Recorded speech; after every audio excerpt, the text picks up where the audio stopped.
There's a moment, a very specific moment, when you finally realize the person who hurt you wasn't powerful at all.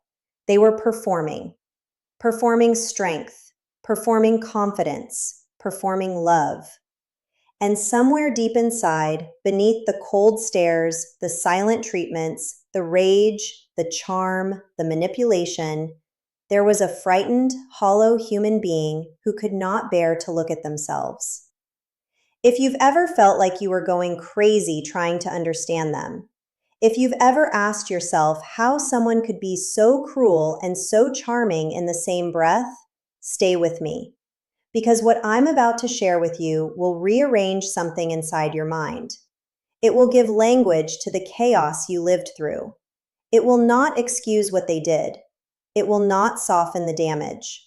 But it will set you free from the prison of trying to understand the unexplainable. And before we go any deeper, if any part of you is tired of carrying confusion that was never yours to carry, subscribe to this channel right now, not as a casual click, not as a favor, but as a quiet, sacred promise to yourself that from this moment forward, you are choosing clarity over chaos, truth over illusion, and your own healing over their performance. Let that subscribe button be the first boundary you set today, the first time you choose you.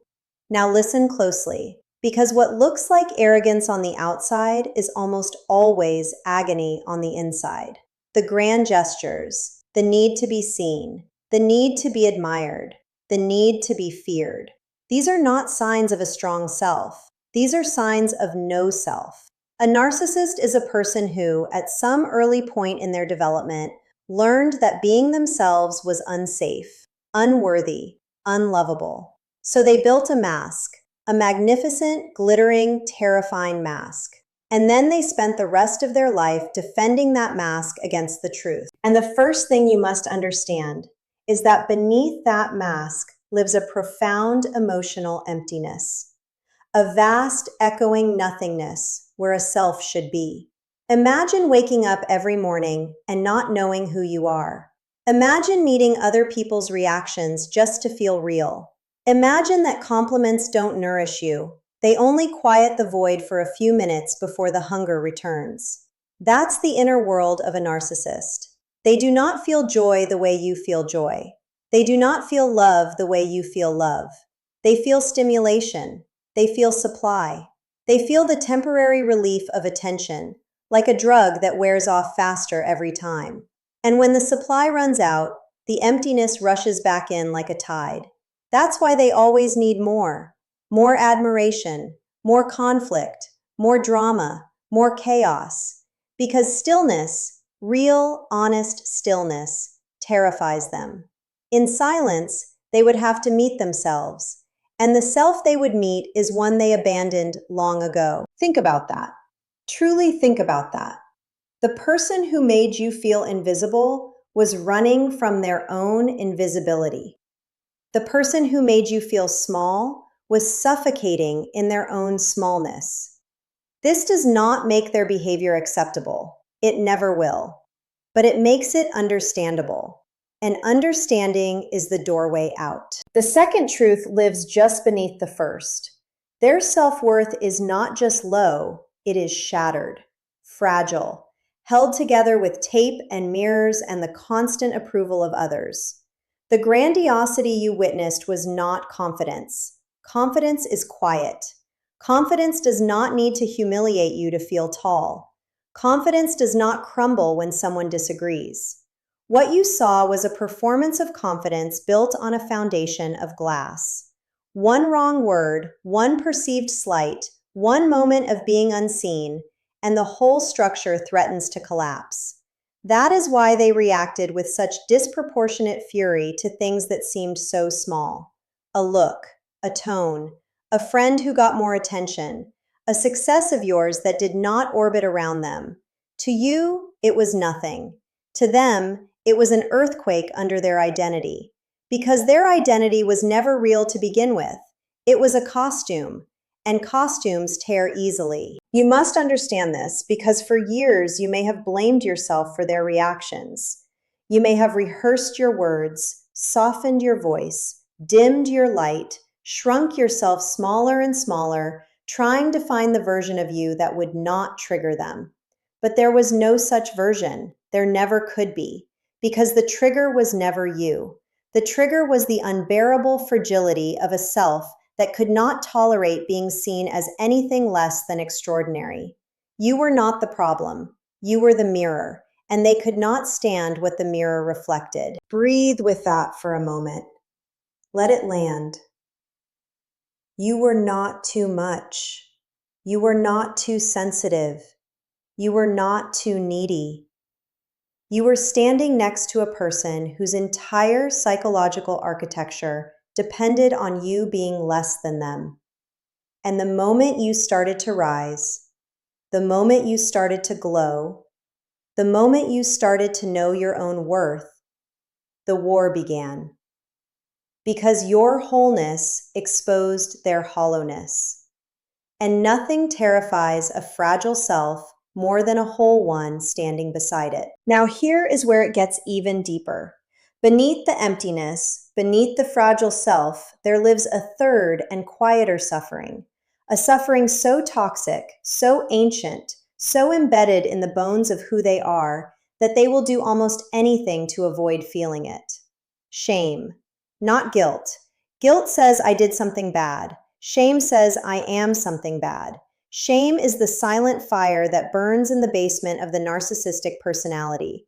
It is the voice that whispers, "You are defective, you are unlovable, you are a fraud, and one day everyone will see." Most of us feel shame in moments. They feel it as a climate, a constant atmospheric pressure.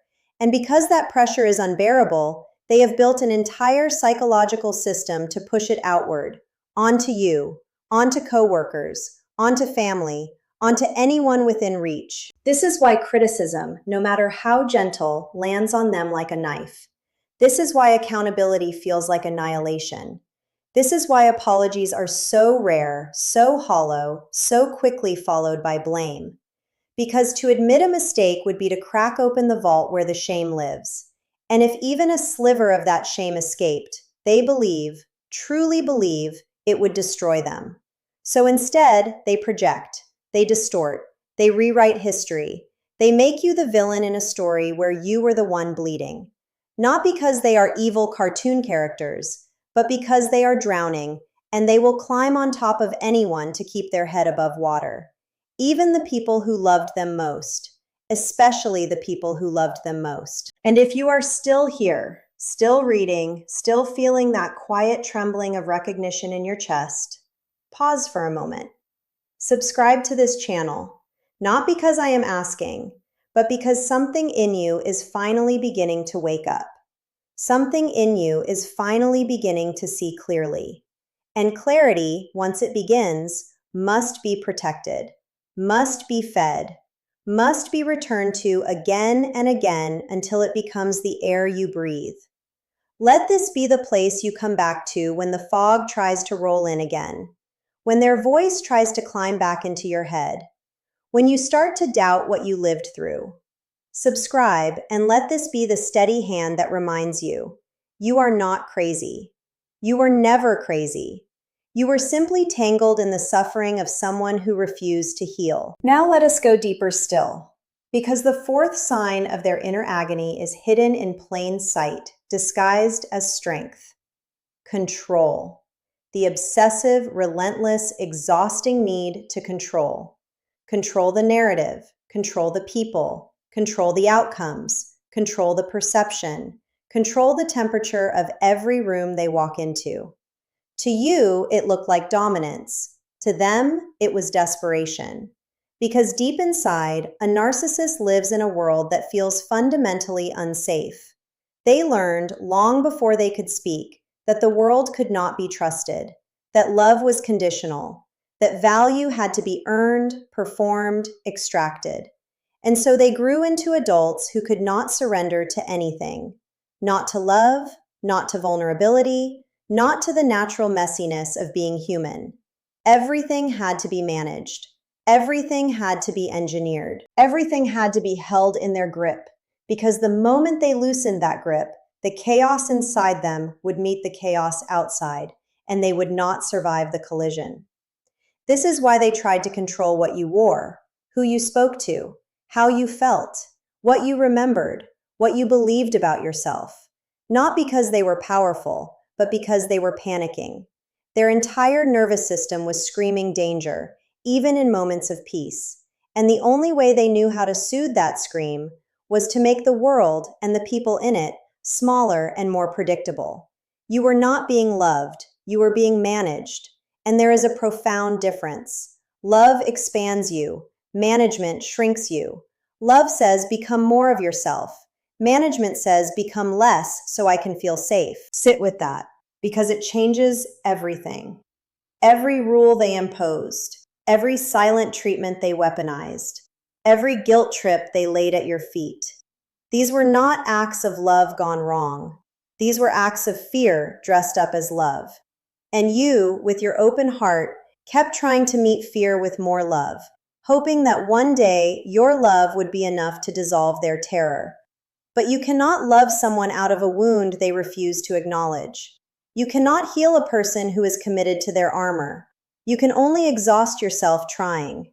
And exhaust yourself you did, until there was almost nothing left of you, until you forgot the sound of your own laugh, until you forgot what you used to want before your entire life became about managing them. And now we arrive at the deepest layer, the one they would die before admitting, the terror of abandonment.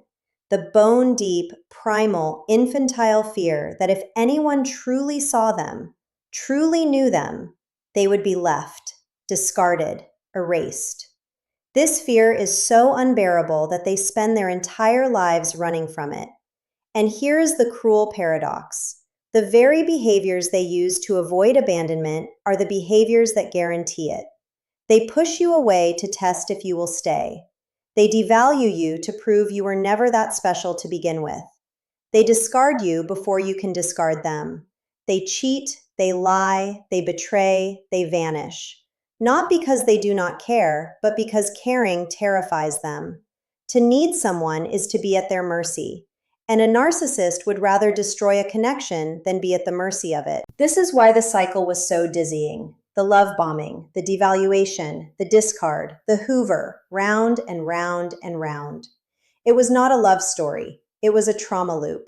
A frightened child in an adult body, reaching for you and pushing you away in the same breath, terrified of being alone and terrified of being seen. And you, beautiful soul, kept trying to be steady in a storm that was never about you. You kept trying to prove you were safe to a person whose entire being was wired to believe no one ever could be. And no matter how much you gave, no matter how much you loved, no matter how much you sacrificed, it was never going to be enough. Because the wound was not in the relationship. The wound was in them. And only they can heal it. And most of them never will. So let yourself feel this.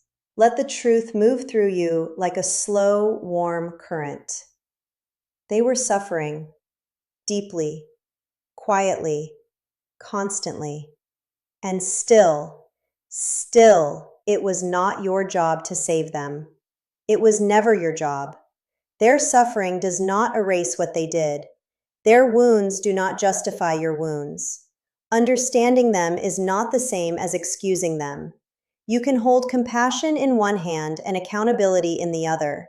You can grieve who they could have been while protecting yourself from who they actually are. You can wish them healing from a great, great distance. And the question now is not whether they will change. The question is whether you will. Whether you will keep waiting at the door of a house that was always empty. Whether you will keep auditioning for love in a theater with no audience. Whether you will keep mistaking their chaos for chemistry, their control for care, their fear for love. Or whether you will finally turn around, walk away from the door, step into the daylight, and remember who you were before you met them. Because you existed before them, you will exist after them. And the parts of you they tried to bury were never destroyed. They were only sleeping, waiting for a moment exactly like this one. A moment of recognition, a moment of remembering, a moment of return. If something in you is stirring right now, if something in you is beginning to rise, do not let it fade. Subscribe to this channel and stay close. Let this be the place where your awareness deepens, where your clarity sharpens, where your healing is witnessed and protected. Subscribe not for me, but for the version of you that is fighting to come back to life. Subscribe as a vow that you will never again abandon yourself to keep someone else comfortable in their illusion. A vow that from this day forward, you will choose truth, even when truth is hard. You will choose yourself, even when choosing yourself feels lonely. You will choose healing, even when healing feels slower than you want. And as you sit with all of this, as the pieces begin to fall into place, as the fog begins to lift, ask yourself this one quiet question. If they were truly powerful, why did they need you to be small? If they were truly whole, why did they need you to be broken? If they were truly free, why did they need you to be caged? And if the answers are beginning to arrive in your chest before they arrive in your mind, then something has already begun in you that cannot be undone.